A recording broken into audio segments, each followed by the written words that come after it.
I try to figure out where you're coming from, but I think it's even more interesting to hear from yourself. I try to write down how I perceive you as, someone who's aiming for something great. You're pushing with a vision. You make people believe in themselves, help the ones who want to learn, and teach with passion. I think that's what I try to come up. Does that fit that? That's what I try to do. Okay, and I think you do that every day. And I think your success already shows that. You have 10,000 followers. You have a reach, I tried to figure out, of 140,000 people, which is quite impressive. And now you're on the Zio World Concert Tour. I would call it that way. It is a bit. And I really like that. Before we get into that, let's just the Slido note. So guys, if you want to ask a question, you can do that all the time now. Just like go to Slido and hashtag John. And yeah, you can ask any question, but you don't have to answer any question if you don't like to. If I didn't prepare for these questions, so I have no idea what I'm going to be asked here. Exactly. And I thought, so if there is a question you don't want to answer, just say, yes. Felix, that's a good question, but yes. I like to answer that in person, Right, yes. So sense. If there is a question which is not comfortable. My sysadmins and marketing asked me, who's John? And I tried to explain, who you are. I said, he's the Robbie Williams of the Scala world. I don't know if that really fits. How would you describe yourself as someone who's not programming at all? Well, I'm the guy who's out there like yelling and screaming because he found something really exciting and he wants to show the world and he wants everyone to get on board and just have a good time building something that's really, really great and might just change the world. That's me, just very excited about functional programming. Absolutely. That's how I perceive you too. There's actually, so I dig down a little bit into one of the comments I found, or actually it's out of a book. Maybe you realize which book it is. He enjoys such mathematics, physics, and philosophy, and material arts. That is kind of an material arts. Yes. Oh, martial arts? Yeah, martial arts. Sorry, yes, not martial arts. Okay, I'm sorry, yes. Lost in translation. But is that still up to date? That was, I guess.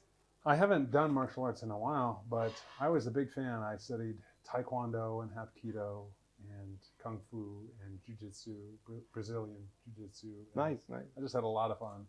It's great because it's exercise, but also it's interactive and you do it with other people and you have a great time. It's just a way to get some exercise and have fun with people who share common passion. Even the martial arts is already controversial, but also be mathematics and philosophy. I mean, it's an odd combination. It is. Yes. Are you still trying to fulfill all this, different I'm areas? very interested in philosophy. I don't read as much these days.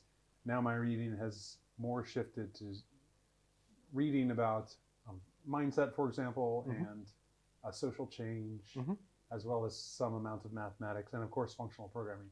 Yes. And then I spent a lot of time just trying to read about functional programming and keep myself abreast of software in general, technology, where that field is going, startups, I'm into that. I spend probably 80% of my time on what I would say is career-related self-development. And then the rest of that 20% on more personal development, how to communicate better, how to understand people, those types of topics. We come to that later because I think it's really important as we see also in the Scala community. But before we get there, you started with 3D programming. You taught 3D programming, right? That was the first, like in 1999, and your first language was C++. Right. I learned BASIC on the Commodore 64, and then I had an uncle at the time who was into programming, and he said, "John, you've got to learn C++. This is going to be the next big thing. But before you do it, you have to learn C." Yeah. So I checked out a book from the library and started studying the C programming language. Yes. And that led me to C++, which led me to game programming. Yeah. I was fascinated by games, and I wanted to build 3D games in particular, because there's a lot of math involved in a 3D game, and of course they're just much cooler. So that's where I got my start, was 3D game programming. What was the game back in the days which you admired to reconstruct? My first 3D game that I played was Wolfenstein 3D. Okay, that's kind of Ray casting and figuring out the math for that, which is just trigonometry. You can do that with just trig. It's really fascinating. Have you watched the explanation from John DeGoes, how he talks about how they invented it and how they actually created it? Because I think it's really, really impressive, like with the power they had back in the days to create 3D screens and which kind of cheats they used. Yeah, I've written a raycaster. I've studied the code. It just all back in the day. It was a lot of fun to build, because that kind of game you couldn't build on that hardware unless you cheated. And then it's true. And my question is, like, if you were more into developing games by yourself, how came in the teaching part? You know, like accidentally, because I was going to be co-author of a book called Cutting Edge 3D Game Programming. Yes. And I was going to be co-author because someone else who was a somewhat famous book author came to me and said, "Hey, John, I noticed you're really good at writing software at this 3D math stuff. So how about you write the code for my book and I'll write all the English?" And I was like, why not, right? I'll be a co-author. I'll write code. You'll write the text. And then unfortunately, he disappeared off the face of the earth. I later learned he was fine, but he basically abandoned me when I was 16 years old. I had accepted this co-authoring position with a publisher, and they came to me. They didn't know how old I was, and they said, "John, do you want to write the book entirely on your own?" And I said, "Okay, I guess." And so that was my first experience teaching, and I had a lot of fun writing that. But also when I wrote that and it got published, people told me, "John, for the first time ever, I understood how to do texture mapping or this or that." And that was just really positive encouragement. And I like that feeling of helping someone take a step up and understand something new. And from there, I started getting into online teaching for game mathematics and 3D programming. And I just had so much fun. Interacting with students and just helping them learn stuff gives me more enjoyment than almost anything else. Yeah, we can clearly see that now coming again together, you know, nowadays with Zio. But before we get to that, I think there was an interesting comment on the book, and I just want to bring it up because it's fun, and then it shows the development. It is, the author writes the tiny paragraph explaining what he'll do, then writes 6 pages of poorly commented source code. Can you relate to that, or is it? Yes. Right. So I've never been a massive fan of comments, probably, and that probably shows a lot in my early coding. Okay, but which would have been more than 20 years ago. No, we're all involved in that sense. But I think it was a funny comment, because if somebody would have written, you know, about my code, they probably would have said exactly the same. But then you studied mathematics, right? Yeah, I studied mathematics at university. And that's because I thought it would help me become a better game programmer. And I was already programming at that time. And I just thought, oh, well, I'm going to learn a lot more math. It's going to help me do more advanced things in game programming. Didn't work out that way. I didn't stay game programming. But I did learn more math, and I really enjoyed it. I would say it was probably the right choice for me. So how did you get into the medical afterwards? That's you know, the kind of the strange movement, then going into, what is a medical college, or? Baylor College of Medicine, yeah. And that's interesting because I've always been interested in how we can use technology to solve human interest problems. Yeah. For example, how can we help use technology to reduce suffering in the world? People get all sorts of diseases, and as an engineer, I'm trying to figure out, we have good tools. We have software, we have hardware. Is there a way that we can use these types of software tools to improve the quality of people's lives? And so I got very interested in this PhD program, Baylor College of Medicine, structural and computational biology and molecular biophysics. And for some reason, they were accepting mathematicians as well as computer scientists, because they wanted to create an environment where mathematicians, computer scientists, chemists, biochemists, everyone could work together on solving some tough challenges. And I ended up not sticking with it. but I did have a good time, and I learned a lot about chemistry and biochemistry and things that were well outside my wheelhouse as a mathematician. That is exactly the interesting part. I think if you look on your resume, it's just so full of surprises, because you really went in totally different areas. You tried different things, but because we're running a little bit out of time, I want to fast forward a little bit. You've been also a CTO of a company. Slam later, I think, was the longest you stayed there. Yes. I think you also gained a lot of things in the management area. But my question is, to focus back on functional programming, when was the moment you said, I have to focus on functional programming, or I have to get away from, I don't know, any other language? It was the moment that I was hired as vice president of engineering at a company called socialmedia.com, because I had been doing light FP in Java. I had been using immutable data classes, and I just started experimenting with recursion.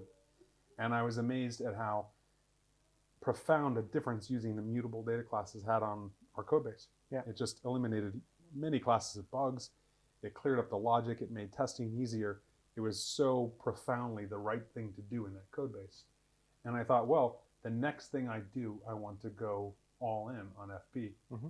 And then Scala, this was early days of Scala at that time.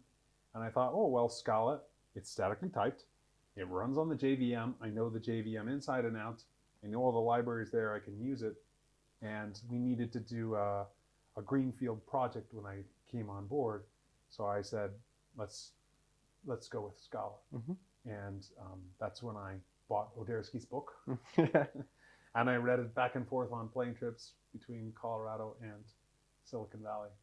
And then I learned Scala, and I hired a Scala team. That was the first Scala team I hired, and had a great time. Learned a lot. Learned a lot about functional programming, and just saw that there was a better way to write software than OOP. But now the big question is, like, a lot of people I've talked to, like, they say, use Haskell because it's the better choice. Yeah. Why do you still keep on saying Scala is the one?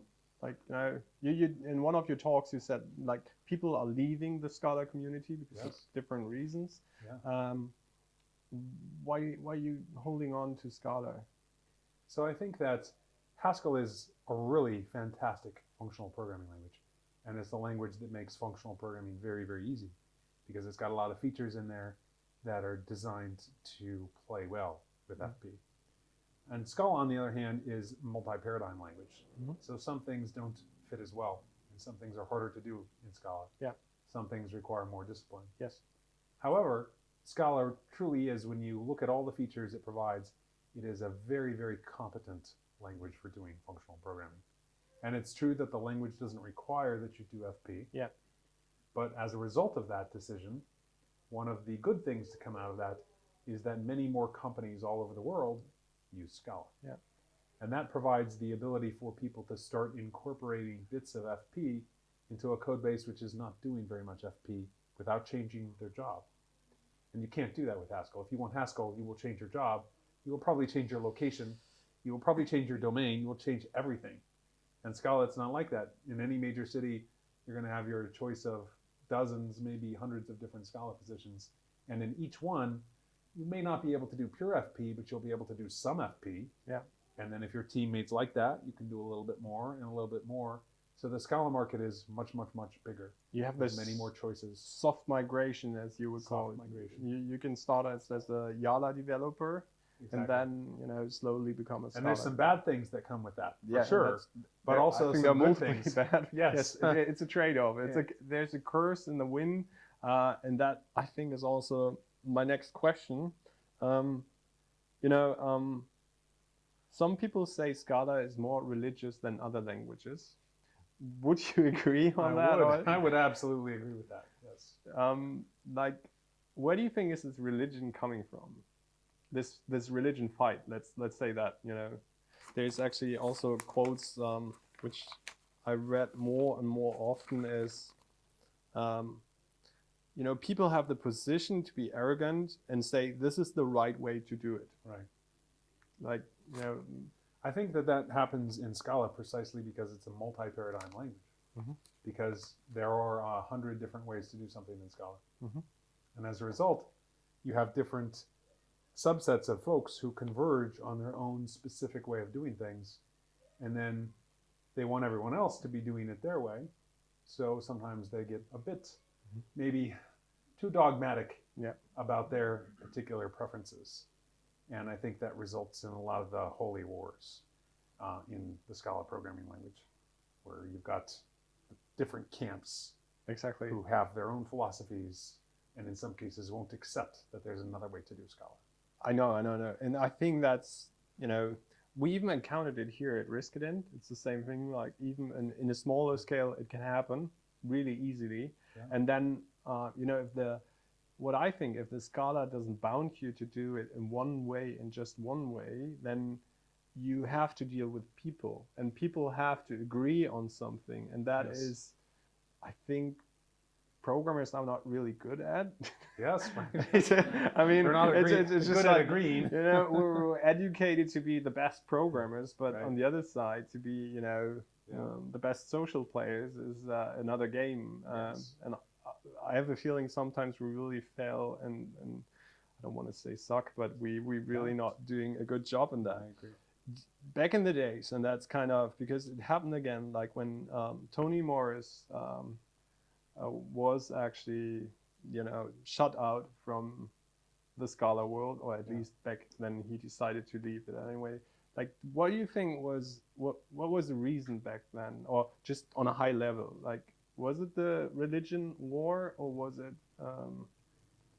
So I think that Tony Morris had some very strong opinions about the way to do Scala, and also he wanted the language to move and the standard library to move and everything to move more towards Haskell, because Haskell is FP and Scala is this mix. And he had strong opinions, and he stated them very forcefully. And he's also a very smart individual who knows what he's talking about. And that combination of having strong opinions and stating them forcefully can be very threatening, of course, to many people. So I think that he made a lot of people, not intentionally, but by perhaps not paying enough attention to how he was expressing his ideas, he made a lot of people feel threatened. And as a result, he ended up clashing with so many people that he took off and decided the best way to do FP is not to try with Scala anymore, but just to do it in Haskell. Okay, now comes the question, which is, you know, you can say, I don't want to answer it, which I'm totally fine, but do you see the similarity between you and actually... Yes. You know, is there a parallel happening, or yes. is it... Yes, so I don't express myself in the same way as Tony Morris.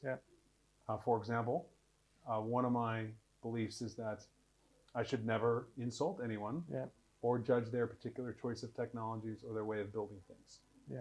That said, I am happy to talk about all the ways in which I believe object-oriented paradigms and patterns have led to a lot of smells in typical large-scale code base with lots of employee churn.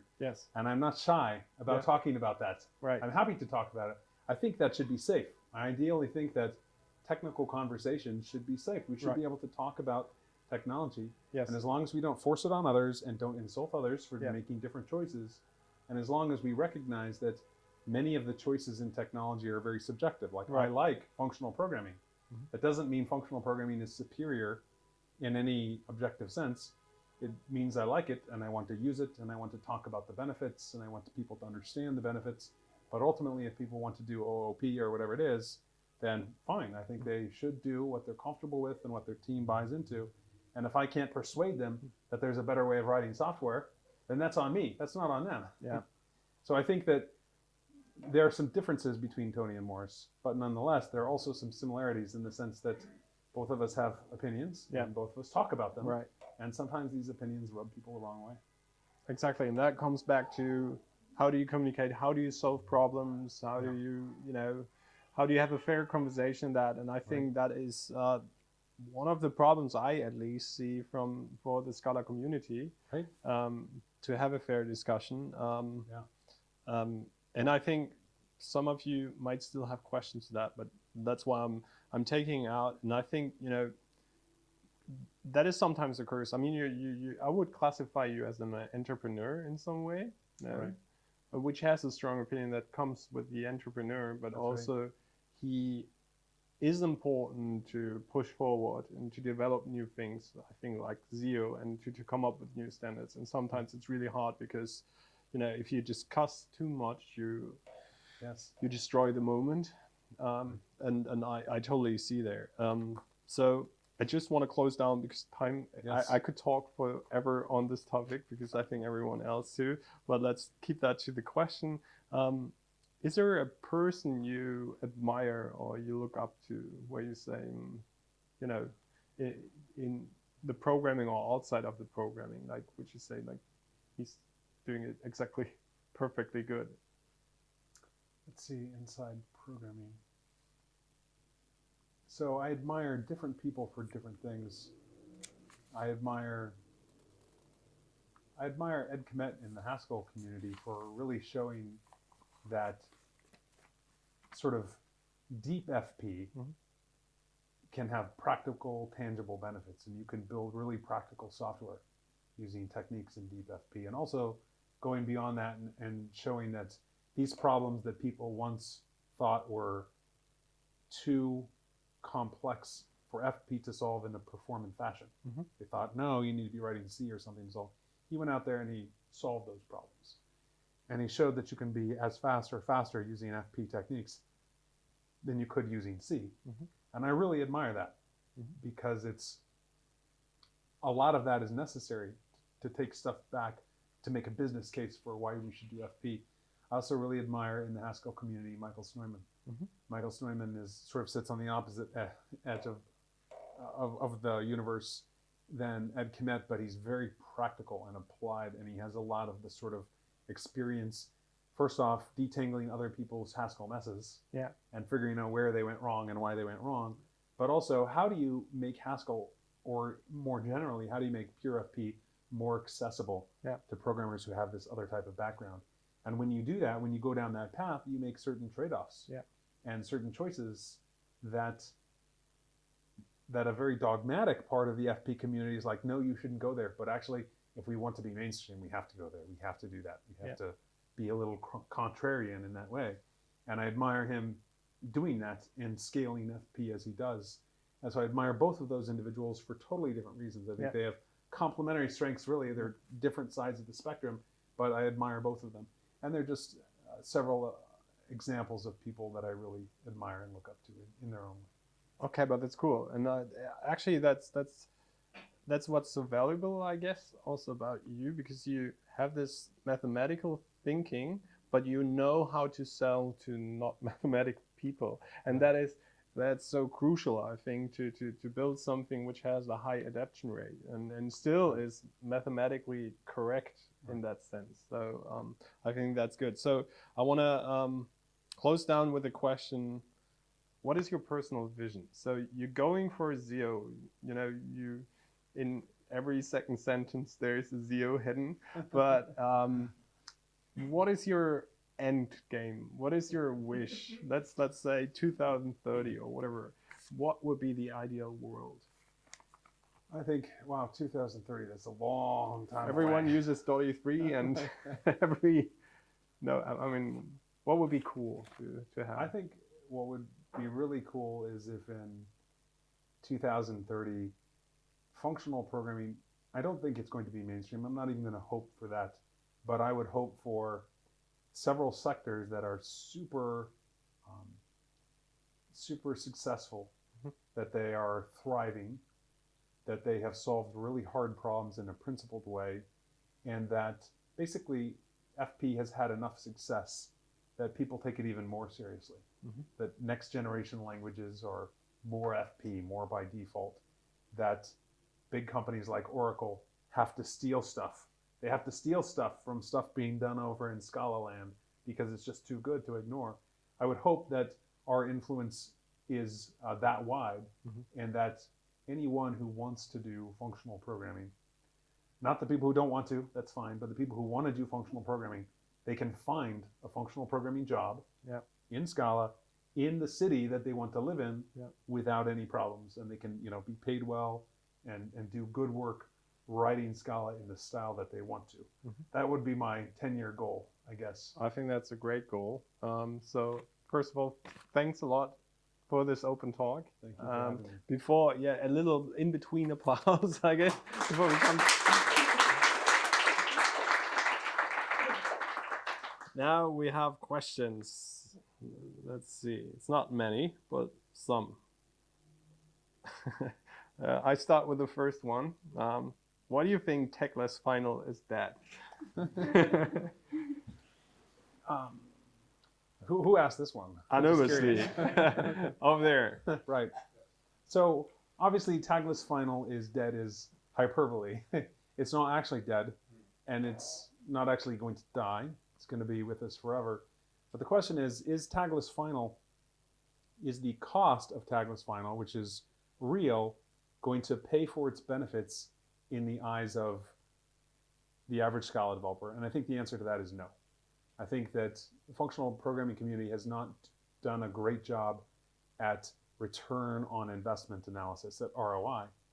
And that's partially because as functional programmers, we look at something, and if it provides an ounce more of increased reasoning power, we're like, yes, we want it. Doesn't matter the cost, doesn't matter how hard it is to teach, doesn't matter how many people will get it wrong, we still want it, and we'll do it.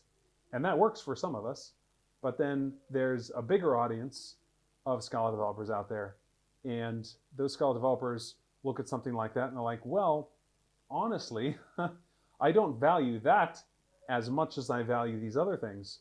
The cost is way too high for me to pay, and not just me, but my other teammates and the people we onboard and so forth. And I think tagless final is one of those where I don't think that the benefits that it brings, which are indirection, which is a benefit, but there are other ways to achieve that, testability, and also the reasoning power it gives you, which is limited to basically what effectful methods does this method call. That's the power that tagless final give you, is I can look at this method signature and know what effectful methods it calls, assuming my team is well behaved and is adequately doing pull request reviews and not letting in side effecting code where it shouldn't be. That's the reasoning power that it gives me. But for the average developer, it would be simpler and more straightforward to have a tool that looks at the call graph and simply embeds all those names of the effectful methods into a comment or something like that. And that would give the average developer approximately the same reasoning power, but without having to do all the F machinery, higher kind of types, type inference problems, all the tagless interfaces everywhere. So when I say tagless final is dead, it doesn't mean it's actually dead. It just means that tagless final is not a technique that will ever be mainstream in Scala. And that's not to say that I know of other techniques that will be. I don't. I don't even know if something like Zio can be mainstream. But I do believe that tagless final will always be a sort of 1 or 2% for functional programmers who have already bought in, and they place very high value on the slight additional increase in reasoning power that it gives you, and they don't mind paying for the costs. And so I think in the real world, tagless final programmers will coexist with everyone else, and that's good. That's fine. That's as it should be. Come. Yeah. Answered? Okay, cool. What do you think are the most sustainable, currently available open source monetization options? It's really hard. I think open source monetization is very difficult. I think that you have to engineer the open source solution in such a fashion that it becomes very easy for developers to adopt. They love to adopt it. They want to solve their problem with it right now and build a prototype or a greenfield project that uses it. But then when you go to run it in production, it doesn't have something. Yeah. It doesn't have something that ops wants it to have. And then you sell to the IT department. So that's one strategy. Yeah. The monitoring, the metrics, all that stuff. That's one strategy of monetizing. And the other thing I think is, so we're seeing a little bit of almost the Patreon model. Like Type Level did their sustainability program and so forth. We're seeing like the Patreon model come in and provide low levels of revenue, perhaps sufficient to result in some maintenance. but it's not quite enough. And then also we're seeing, I guess, my model and John Pretty's model and other, where we do open source development, we build lots of value, and then we just sort of sell training on the side to corporations who want it. But that's not a scalable, that's not like Lightbend. Lightbend, VC-backed companies, they need something that scales very well, that can drive tens of millions, hundreds of millions of revenue. And to get at that level, you need products that solve business problems, and you need them to be easy to adopt by developers, but also you need there to be a reason why the big company will pay for your enterprise version of that product. And that's the curse, I guess, again. If you get money from big companies, they have expectation, and that cuts down freedom, I guess. Yeah, right. But yeah, next question. I think we have for one more question. I want to test Zio from my existing Cats Effect IO code. I want to use shims. I never heard about it. Do you know shims? Yeah, shims is a library that enables you to use cat stuff from Scala Z and Scala Z stuff from cats. Okay. Are we ever going to get built-in support for Cats Effect type class for Zio? So it already has built-in support. It's in a separate module, but there's Cats interop package that has instances for all the Cats Effect type classes, and not just instances for Cats Effect type classes, but it also has wrappers for things like schedule and STM and so forth that will allow you to use Zio specific things in a Cats Effect code base, including Zio test even. So there's already really great interop. We don't do a good job of advertising that, but that stuff is out there for Cats Effect users who want to use it. We have more questions here, but we don't have time. I'm sorry. The people who have asked questions like Albert, just go ahead, direct to John. He might be here just a few more minutes. I want to close down. First of all, I want to thank you. Actually, a lot of people here from RISK IDENT who don't understand a word what we're talking here, which helped us. Thank you for coming. To organize that. And put up with it for this long. Like Frida, Jam, Jana, Felix, Jane. There are a lot of people involved. Sandra, who's taking pictures, and many more. I probably forgot. They made it possible that we could sit here tonight, have that nice setup. So a big applause to them, first of all.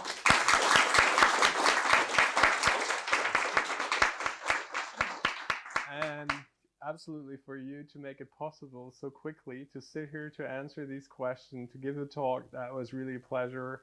And I wish you all the best for Zio, that you keep on pushing and try to be the visionary as you are. Thank you. I appreciate that. Thanks a lot.